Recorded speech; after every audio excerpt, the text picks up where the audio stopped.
မင်္ဂလာပါဗျာဒီနေ့လဲထပ်ပေါက်ကြမှာပေါ့နော်ကျွန်တော်အကောင်းဆုံးလေးတော့ဒီနေမကောင်းတဲ့ကြားနဲ့စူးစမ်းတင်ဆက်ပေးထားတယ်အခုလမ်းသွားရင်းနဲ့ကျွန်တော်ဒီဗီဒီယိုလေးလုပ်တာဖြစ်ပါတယ်အဲ့ဒီမှာမဟုတ်ပေါ့နော်အတန်လေးပါခဲ့တယ်ဆိုရင်တော့တိကျပြီးတော့နားဆင်ပေးကြပါဗျာโอเคဒါဆိုရင်တော့ကျွန်တော်ဆက်လိုက်ရအောင်ပေါ့နော်ဗီဒီယိုလေးကိုအဆုံးထိကြည့်ပေးပါ like and subscribe လေးမနှိပ်ရသေးဘူးဆိုရင်လူများ like and subscribe လေးတယောက်ရှင်နှိပ်ပေးပါ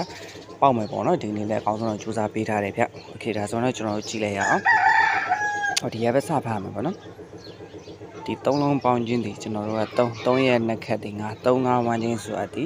4 5လို့ပြီးတယ်ဒီ9ဒီ9ဒီ9 3လုံးပေါင်းခြင်းဒီ9ရဲ့နှစ်ခက်ဒီ3 5 3ဆိုရင်ခွန်9လို့ပြီးတယ်ဒီ3ဒီ9ဒီခွန်3လုံးပေါင်းခြင်းဒီ9ရဲ့နှစ်ခက်ဒီ3 5 3ဆိုတာဒီ9 3ညာလို့ပြီးထားတယ်ဒီ4ဒီ4ဒီ6ပေါ့နော်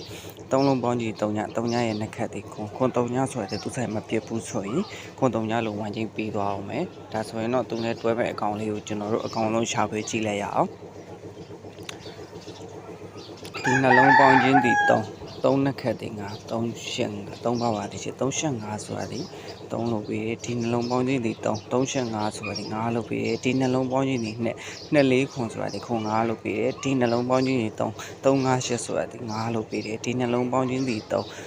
5 8ဆိုတာဒီသူဆိုင်မပြတ်ဘူးဆိုရင်3 5 8လို့ပြီးအောင်မယ်ဒါဆိုရင်ကျွန်တော်တို့ခုနရခဲ့တာဒီ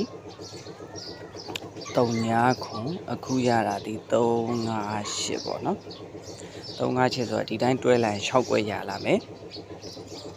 6ခွဲထဲမှာမိတ်ဆွေတို့ကမညီကိုတို့ပါဝါဘူးတို့မကြိုက်ဘူးဆိုရင်ခြံခဲ့လို့ရတယ်ဒီ3လုံးကိုလည်းခွေမယ်ပေါ့နော်အရန်ဖြစ်ကျန်တာတော့6ခွဲစီပဲဒီ3လုံးကိုအရန်ပြက်ခွေမယ်โอเคအားလုံးနားလေးကြားလိမ့်မယ်လို့ထင်ပါတယ်ကျွန်တော်လမ်းပေါ်ရောက်နေတာဖြစ်တဲ့ပေါ့နော်